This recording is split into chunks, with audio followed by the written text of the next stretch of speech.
पपीते के पौधे में वो कौन कौन सी ऑर्गेनिक फर्टिलाइज़र डाला जाता है जिससे पपीते की अच्छी उपज होती है, आपको इस वीडियो में बताएंगे। ये ऑर्गेनिक मिक्सचर जब आप डालेंगे तो आपके पपीते के पौधे में इतने फल लगेंगे कि आपको सपोर्ट देना होगा और फल का साइज़ भी बड़ा होगा। जब इसे खाएंगे तो आपको काफ़ी स्वादिष्ट लगेगा और मिठास से भरपूर मिलेगा। तो ऐसा ही ऑर्गेनिक मिक्सचर बनाना इस वीडियो में हम लोग सीखेंगे। थोड़ा सा पहले सॉइल का एग्रीकल्चर साइंस जान लीजिए। आपको बता दें कि पौधों को कुल 17 न्यूट्रिएंट की आवश्यकता होती है, जिसमें से मैक्रो न्यूट्रिएंट 6 होते हैं, जिसका ज़्यादा अमाउंट पौधों को चाहिए होता है। इसके अलावा मैक्रो न्यूट्रिएंट की आवश्यकता 7 होती है, इसके कम अमाउंट चाहिए होते हैं। इसके अलावा तीसरा जो कैटेगरी है, इसमें अन्य तत्व 4 होते हैं, जिसका बहुत थोड़ा सा अमाउंट की आवश्यकता होती है। आपको बता दें कि मैक्रो न्यूट्रिएंट टोटल जो 6 होते हैं उनका नाम जान लीजिए। इसका भरपूर अमाउंट पौधों को चाहिए होता है। इसमें सबसे जो फेमस है वो आपका एनपीके का मतलब होता है नाइट्रोजन, फास्फोरस, पोटासियम। इसके अलावा 3 और जो जरूरी हैं वो है कैल्शियम, मैग्नीशियम और सल्फ़र, है ना। ये आपके मैक्रो न्यूट्रिएंट है, इसका अमाउंट पौधों को ज़्यादा चाहिए होता है। इसके अलावा जो आप 7 हैं वो है आपका मैक्रो न्यूट्रिएंट, इसकी अमाउंट कम चाहिए, जिसमें आयरन, जिंक, कॉपर है। इसके अलावा मैग्नीज और बोरोन, और आखिर में 2 हैं वो हैं मोलिब्डेनम और क्लोरीन। इनकी भी आवश्यकता होती है और ये किस चीज़ों में मिलता है वो आपको आगे बताएंगे। इसके अलावा जो थर्ड कैटेगरी है वो है अन्य तत्व, है ना। इसका बहुत कम अमाउंट चाहिए होता है। तो ये टोटल जो है बेसिक है ना 17 न्यूट्रिएंट की किसी भी प्लांट को आवश्यकता होती है। उसको आप चाहे सॉइल के माध्यम से डायरेक्ट या अलग से फर्टिलाइज़र डाल करके, है ना, उसकी रिक्वायरमेंट को अगर पूरी कर देते हैं तो किसी भी पौधे की, है ना, तो उसकी ग्रोथ अच्छी होगी। अगर वो फूल वाले पौधे हैं उसमें फूल अच्छे होंगे, अगर फलदार पौधे हैं तो उसमें फल ज़्यादा अच्छा आएंगे, अगर वेजिटेबल्स के पौधे हैं तो उसमें वेजिटेबल्स भी बहुत ज़्यादा होगा, है ना। तो ये कोई चमत्कारी नहीं है, 100% ये साइंस है ना। तो आप कहीं पे भी एग्रीकल्चर साइंस पढ़ेंगे तो आपको यही इन्फॉर्मेशन मिलेगा। अब मैं जो मिक्सचर बनाने जा रहा हूँ, मेरा टारगेट है कि ये 17 के 17, है ना, 17 के 17, है ना, न्यूट्रिएंट उसमें से पूरे हो जाने चाहिए, है ना। तो मेरा जो वहाँ आगे चुना हुआ 8 मिक्सचर है उसमें से आप देखेंगे कि 8 में से ये कौन कौन है और इसमें से पूरा होता है कि नहीं। 8 मिक्सचर में से पहला जो नाम है वो है बोन पाउडर, जिसको आप देख सकते हैं यहाँ पर। और इसमें जो है कि दोनों टाइप के न्यूट्रिएंट होते हैं, मैक्रो और माइक्रो, है ना। मैक्रो न्यूट्रिएंट में फास्फोरस, कैल्शियम होता है और माइक्रो न्यूट्रिएंट में आयरन, जिंक और मोलिब्डेनम होता है। इसका डिटेल जो आर्टिकल आपको, है ना, इस वीडियो के डिस्क्रिप्शन बॉक्स में मिलेगा। और ये कहाँ पर मिलता है ना, ऑनलाइन इसको अमेजोन से कैसे खरीद सकते हैं, इसका कौन सा बेस्ट ब्रांड है, उसके बारे में भी वहाँ पर लिंक दिया गया, आप डायरेक्ट जाके परचेस कर सकते हैं, है ना। अब आगे आते हैं नेक्स्ट कैटेगरी पे, है ना, वो है आपका नीम पाउडर, है ना। नीम पाउडर का जो मेन काम होता है वो फंगीसाइड है या बैक्टीरियासाइड है, तो पौधों में इन्फेक्शन नहीं होता है। लेकिन नीम पाउडर में आपको एडिशनली जो है एनपीके मिल जाएगा, है ना। ये इसका एडवांटेज है, इसलिए आप भी इसमें ज़रूर मिलाइएगा, है ना, इससे आपको फ़ायदा होगा। थर्ड मेरा जो है यहाँ पर पोटास है ना। पोटास के रूप में आप डायरेक्ट फर्टिलाइज़र भी यूज़ कर सकते हैं, या नहीं तो ज़्यादा अच्छा है आप रॉक फॉस्फेट को यूज़ कीजिए। और उसमें जो है कि आपका जो मैक्रो न्यूट्रिएंट है वो पोटास 60 से 62% तक होता है।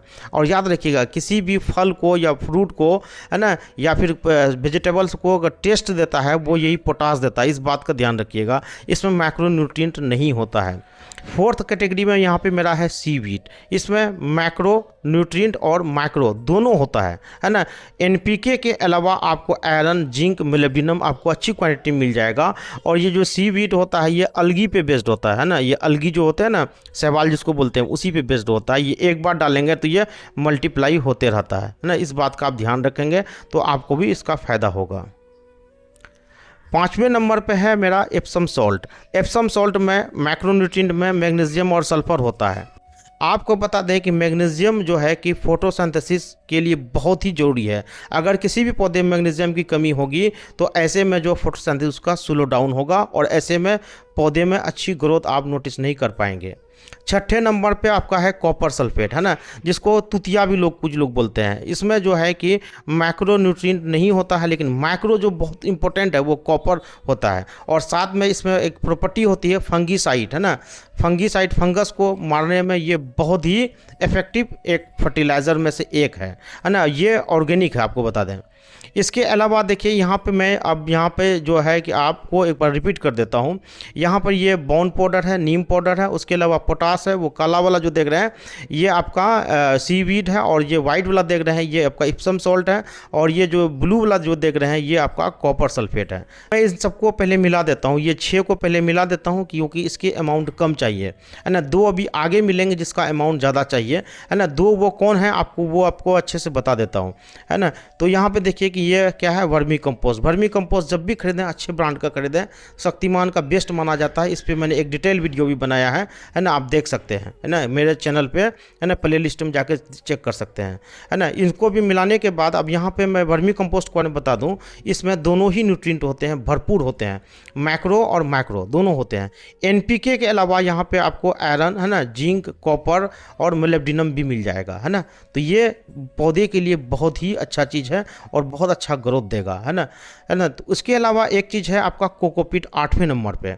कोकोपीट में भले ही कोई न्यूट्रिएंट नहीं होता है, लेकिन ये जो है कि पौधों में वाटर होल्डिंग कैपेसिटी जो सॉइल की है वो बढ़ाता है, एयर सर्कुलेशन को बढ़ाता है, और पौधों की जो विकास होती है रूट की, है ना, उसके लिए ये जो है कि सॉफ्ट सॉइल प्रोवाइड करता है, और सॉफ्ट सॉइल की संरचना को भी ये बेहतर करता है, जिससे कि पौधों में इन्फेक्शन कम होता है, और नाइट्रोजन जो हवा में होती है ना, और कार्बन होती है, कार्बन डाइऑक्साइड, उसको ये अच्छे से अपटेक कर पाता है ना। नाइट्रोजन फिक्सेशन में ये काफ़ी मददगार होता है।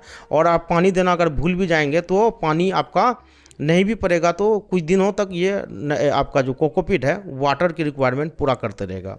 ऐसे भी पपीते के पौधे में पानी जो है ना कि बहुत ज़्यादा नहीं दिया जाता, हाँ रेगुलर देना पड़ेगा आपको, तभी वो जो है कि वो न्यूट्रिएंट जो सॉइल में होते हैं तभी उसको अपटेक कर पाएंगे। एक और ज़रूरी बात है कि आपको पीएच चेक करना पड़ेगा, मॉनिटर करना पड़ेगा।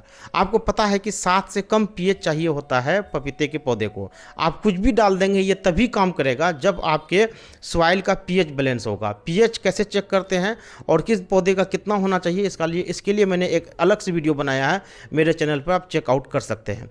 एक और ज़रूरी बात बता दें, एनपीके की मात्रा। जब फूल निकलने से पहले एनपीके की जो मात्रा होती है ना, वो 1:1 1:1 मतलब तीनों के बराबर रेशियो में डाला जाता है।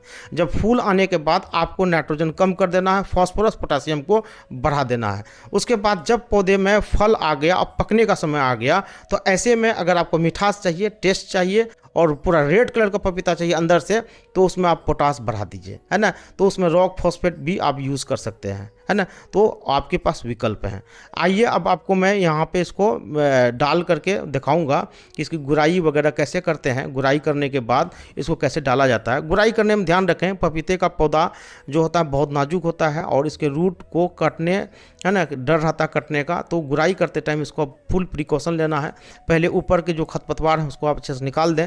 निकालने के बाद है ना उसको थोड़ा सा दूरी बना लें, 7-8 इंच दूरी से गुराई करना शुरू करें, है ना। और जितना दूर करेंगे तो उतना आप फायदे में रहेंगे, और उसमें दूर करेंगे तो ज़्यादा डीप कर पाएंगे।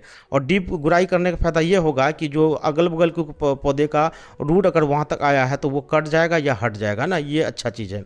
और उसके बाद जब नज़दीक आए तो वहाँ हाथ से करें ताकि इसके रूट टूटे नहीं। जैसे आपको रूट दिखे तो अपनी खुरपी को तो संभाल करके यूज़ कीजिए, है ना, रूट कटना नहीं चाहिए, है ना। मिट्टी गुराई करने के बाद अब यहाँ पे जो मैंने मिक्सचर बनाया था उस मिक्सचर को यहाँ पर डाल देना है। अगर पौधा बहुत छोटा है ना, तो ये एक मीडियम है तो इसमें हम लोग 2-3 मुट्ठी डालेंगे। अगर बहुत बड़ा पौधा है जिसमें कि पपीते ऑलरेडी आ चुके हैं, है ना, तो उसमें आपको 4-5 मुट्ठी डालना है ना। ये बात का आप ध्यान रखेंगे, है ना। तो अमाउंट इस हिसाब से डालेंगे तो आपको ज़्यादा बेनिफिट रहेगा। उसके बाद मिट्टी को हल्के से मिला दें। मिलाने के बाद कोशिश करना है कि इसको बराबर कर दें, और बराबर करने के बाद इसका जो मेन जो तना है उसके पास मिट्टी को थोड़ा दबा दें ताकि वो जो है वहाँ पे होल्डिंग अच्छी हो सके। और साथ साथ जो पानी जब डालेंगे तो वो ध्यान देना है कि पानी बहुत ज़्यादा नहीं डालना है ना। पहला दिन तो पानी इतना ही डालना है कि सॉइल सेटल हो जाए, सिर्फ इतना ही डालना है आपको, है ना। बाद में जब 48 घंटे के बाद आप डालेंगे तो आप ज़्यादा पानी डाल सकते हैं, है ना। इस बात का आप ध्यान रखेंगे। अब आपको एक बोनस टिप्स दे रहा हूँ। है ना। ये सारा मिक्सचर डालने के बाद भी मैंने सॉइल का टेस्ट करवाया एक लेबोरेटरी में, तो वहाँ से जो मुझे रिपोर्ट आया उसमें मुझे कुछ कमी पता चला, है ना, जो आपको आगे भी डिटेल आपको बताएंगे। आपको एक बोनस पॉइंट देते हैं कि सॉइल टेस्ट कराने के बाद मुझे पता चला कि बोरोन की डिफिशियंसी है, मैंगनीज की डिफिशियंसी है और कोबाल्ट की डिफिशियंसी। इन तीनों को पूरा करने के लिए मैंने दोबारा फिर इसमें, है ना, बोरोन का जो पाउडर आता है वो डाला, आप चाहे तो एक बोरिक एसिड आता है वो भी डाल सकते हैं, और मैंगनीज के लिए मैंगनीज सल्फेट डाला, है ना, कोबाल्ट के लिए कोबाल्ट सल्फेट डाला। तो इससे जो है कि फुल न्यूट्रिएंट हो गया और ग्रोथ बहुत अच्छा रहा, है ना। ये मेरा आजमाया हुआ तरीका है, अगर आप आजमाएंगे तो आपको मैं गारंटी दे रहा हूँ आप फेल नहीं होंगे, है ना, और आपको अच्छा उपज मिलेगा। यकीन मानिए, आप करके देखिए, और ये तरीका आप किसी भी पौधे में अपना सकते हैं ना। यहाँ पे मैंने 17 जो न्यूट्रिएंट थी उसको मैंने पूरा किया है ना, और पौधे में अब कुछ की भी कमी नहीं रही। सिर्फ आपको इन्फेक्शन से बचाना है और पौधों को प्रॉपर सपोर्ट दीजिए ताकि वो गिरे नहीं। इस बात का आप ध्यान रखेंगे।